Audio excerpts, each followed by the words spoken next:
folks, Brad here. I hesitate to get involved with everything that's kind of happened in Texas over the last couple of weeks with the deep freeze and things like that. But as an advocate of electric vehicles and plug-in hybrid vehicles and all the rest, and I kind of feel like I got to jump in, at least to offer my 2 cents. So the thing that really spurred this is Scotty Kilmer. Now, I love the guy. He's a great channel, super successful. More power to him. He said, clearly because of Texas, what's going on down there has gone on. America is not ready for the full electrification because we don't have the infrastructure. Now, there's some points that can be taken from that, but the fundamental problem with Texas this time, which I hate, it's been pushed.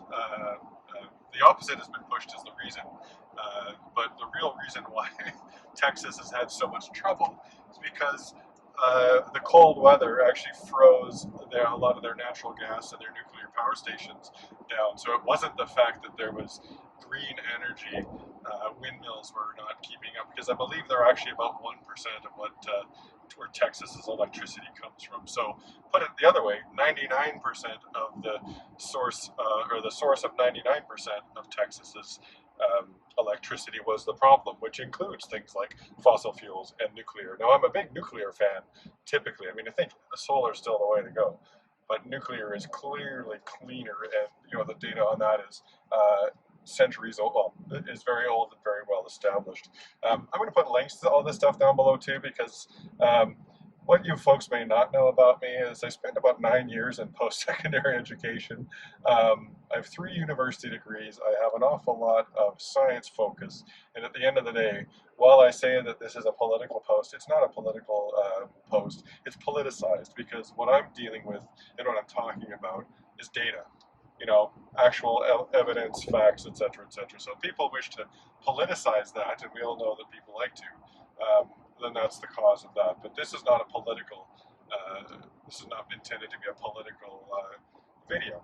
So back to my point, however, no, maybe as it stands right now, America's and Canada's, where I am now, infrastructure may not be fully set up to go 100% electric with every vehicle that currently burns gas to be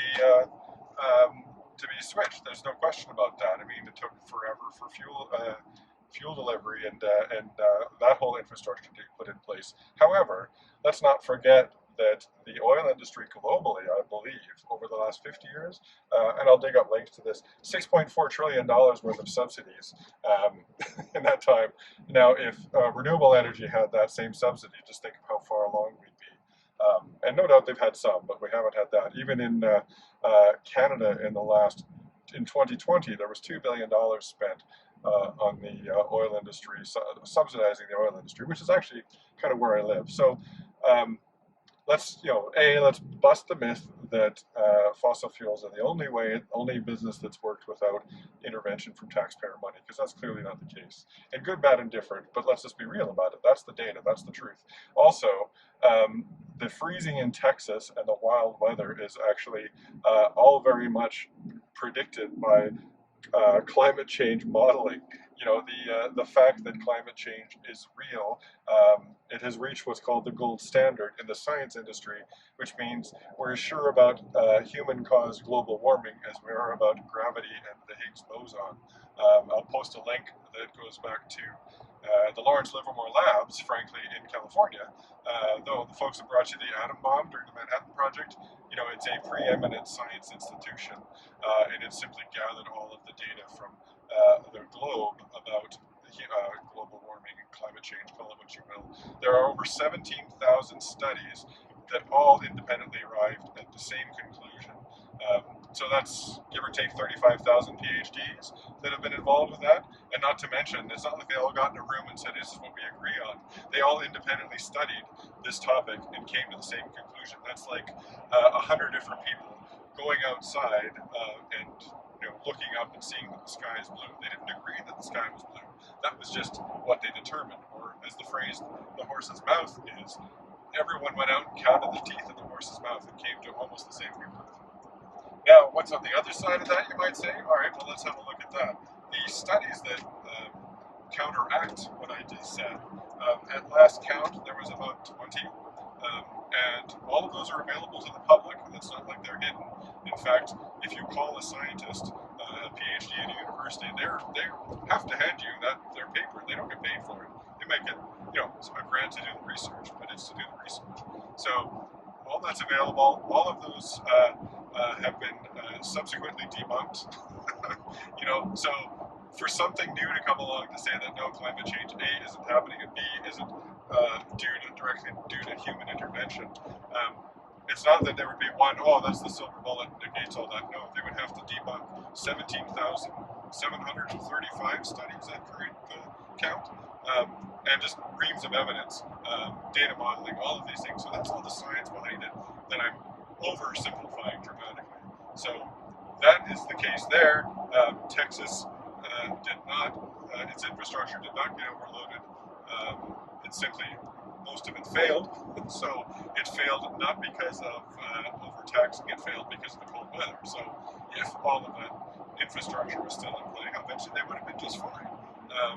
It's just that those things happen. So again, don't send me links to Tucker Carlson saying the opposite, because I just won't give you the time of day, because everyone knows that Fox News and Tucker Carlson especially, he even won a lawsuit against him for defamation because the judge and his own lawyer said no one should really take what this person says as reasonable. So we can take that for what it is too. But anyway, I'm rambling here. Key points I want to bring home. Is the world ready for 100% electrification of our fleets? Of course not. But nor were we when it came to fossil fuels. In New York City, and I think it was 1911, I have a picture, there was everyone had a horse, and there was one automobile on that street. 11 years later, it was the opposite. So change is happening. Change can happen quickly. Infrastructure is being built, even independently and privately, by folks like Elon, as well as, again, think of the subsidies that have gone into the oil industry. We can take some of that and put that into renewables and our electricity infrastructure, we would be just fine. Again, it would be a run-up, but we've done that before with everything else that we've had to. Try to get internet out in the country, try to get pipes, your sewage connected. It's just a matter of infrastructure build to do that as the demand dictates. And hey, if it's all a pure free market economy, there's your demand. So I just felt the need to jump in here. Again, not purposely disrespecting Scotty. I just wanted to offer perhaps a little more factual interpretation of what he thought. Now, again, I love the guy. He's done a lot of great work. He's done a lot to help, the independent little car owner, which is fantastic. So I'm not taking anything away from that. What I am saying is, let's really look at the long and hard data, and also what we're capable of when we have some money and some will behind us. So, all that being said, I can't wait until I can self-sustain my electricity in my home, which I think will be a part of the solution in the future. If we can all end up generating a lot of electricity from our own infrastructure, that would be very key. The second thing is, again, pulling away from fossil fuel investments and subsidies. Subsidies is more important.